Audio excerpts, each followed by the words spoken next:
على ذلك من الشاهدين والشاكرين والحمد لله رب العالمين۔ عزیز دوستوں، بزرگوں، اس وقت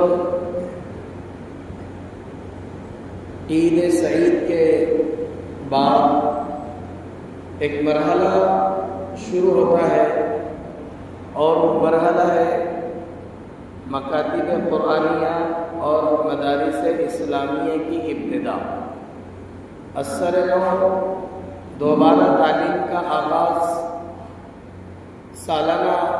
چھٹیاں گزارنے کے بعد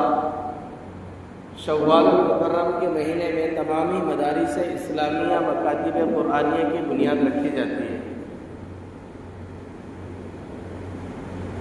اپنے بچوں کو قرآن کی اچھی تعلیم دینے کا ہم نے عزم رکھنا چاہیے۔ ہم اپنے بچوں کو قرآن کریم کی تعلیمات سے آراستہ و پیراستہ کرنا چاہیے۔ کتنے لوگ ہیں ایسے جو قرآن کریم کو پڑھنا نہیں جانتے، قرآن کریم کو پڑھنا نہیں آتا، تو یہ بہت بڑی محرومی ہے۔ قرآن کریم کا پڑھنا نہیں آنا یہ ہمارے لیے بڑی محرومی کی بات ہے۔ اس لیے ہم اب اس دور کے اندر کہ جس دور کے اندر مکاتب کا، مدارس اسلامیہ کا جگہ جگہ پر چپوں چپوں پر جال پھیلا ہوا ہے، تو ایسے خوش موقعوں کے اوپر، اچھے موقعوں کے اوپر ہم اپنے بچوں کو قرآن کی تعلیمات سے محروم نہ رکھیں۔ جس طریقے سے ہم عصری تعلیم، دنیاوی تعلیم کے حصول یابی کے لیے بچے کے 4 سال کا ہونے سے پہلے اچھی اسکولوں کا انتخاب کرتے ہیں، اچھی اسکولوں کا سلیکشن کرنے کی کوشش کرتے ہیں،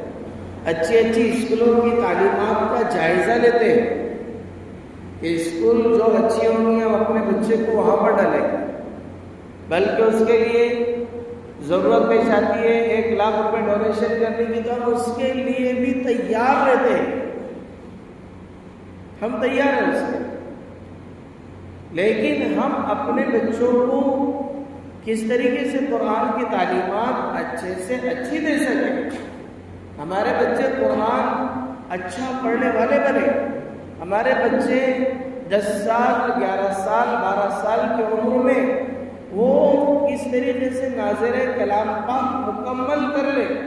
ہمارے بچے 10ویں، 8ویں، 9ویں، 10ویں میں پہنچنے تک ہمارے بچے گھر بیٹھے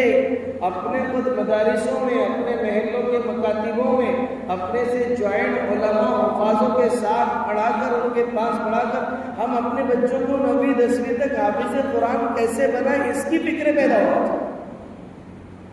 کہ اسکول کے ساتھ ساتھ ہمارا بچہ اپنے مکتب کے اندر پڑھتے حافظ بن جائے۔ ایسی درخواستیں لے کر علماء کے پاس، مکاتب قرآنیہ کے اساتذہ اکرام کے پاس اپنی ایسی اپلیکیشن لے کر جانا چاہیے تاکہ ہمارے بچے 10th کلاس پہنچنے تک وہ حافظ بن جائے۔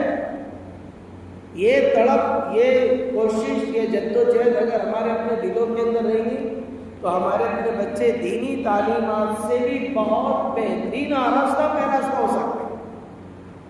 لیکن ان چیزوں کی فکریں دلوں میں رکھنا ایسے ضروری ہے جیسے ہم اپنے بچوں کی اچھی اسکولوں میں ایڈمیشن کی فکریں رکھتے ہیں۔ ہمارے مدارسوں میں اچھے پڑھنے والے بچے بنے، قرآن کی تعلیمات ان کو اچھے سے اچھی مل سکے۔ بمبئی کے اندر فائن ٹچ ایک مکتب چلتا ہے، بہت بڑا مکتب ہے، 2000 بچے اسکول کے 2000 بچے اس مکتب کے اندر پڑھتے ہیں۔ فائن ٹچ مکتب کا نام فائن ٹچ ہے۔ تو جہاں پر بنیاد رکھی گئی تھی نورانی قاعدہ اور ناظر کلام پاک کے ذریعے سے اس ادارے کی، ویسے تو گجرات کے اندر آپ گجرات کا جائزہ لیں اور سروے کریں تو گجرات کے ہر مسجد کے اندر مکتب میں پڑھنے والے بچوں کی تعداد ہر مسجد کے اندر 300-400 کے اوپر رہتے ہیں۔ ان مساجدوں کے اندر بچوں کو شعبہ حفظ کرانے کے لیے بالکل ان کی الگ الگ کلاسز سے لگی ہوئی ہوتی ہے۔ اور آپ کی معلومات کے لیے گجرات کے اندر ہر گھر کا بچہ پہلے حافظ قرآن ہوتا ہے،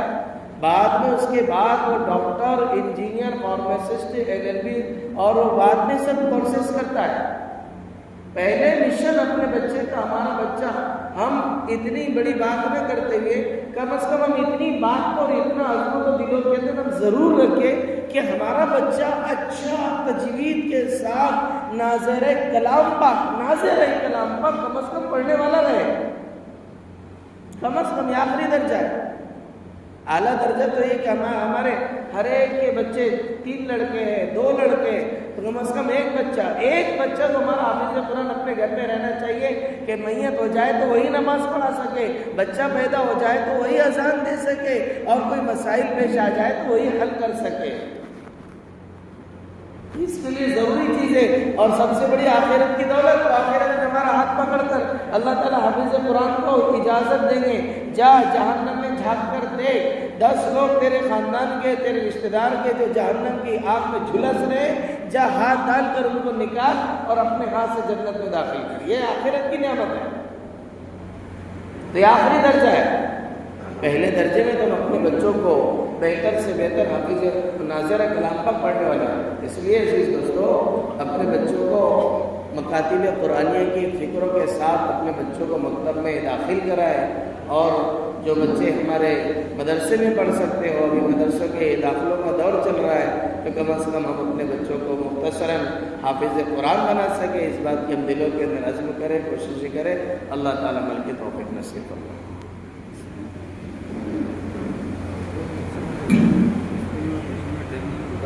Gracias.